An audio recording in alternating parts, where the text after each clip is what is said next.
आप सभी को नमस्कार करती हूँ। मघी लोकगीत में आप सबको स्वागत है।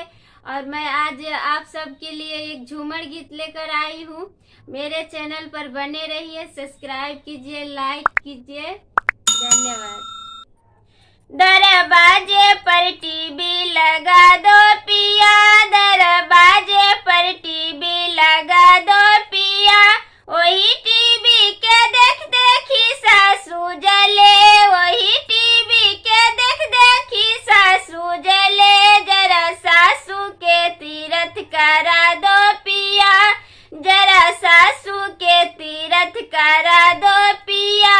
मेरे कमरे में एसी लगा दो पिया, मेरे कमरे में एसी लगा दो पिया।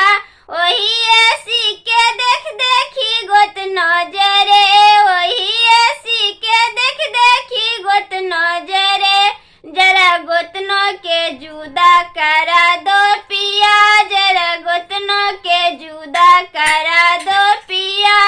मेरे कानों में झुमका पहना दो पिया, मेरे कानों में झुमका पहना दो पिया।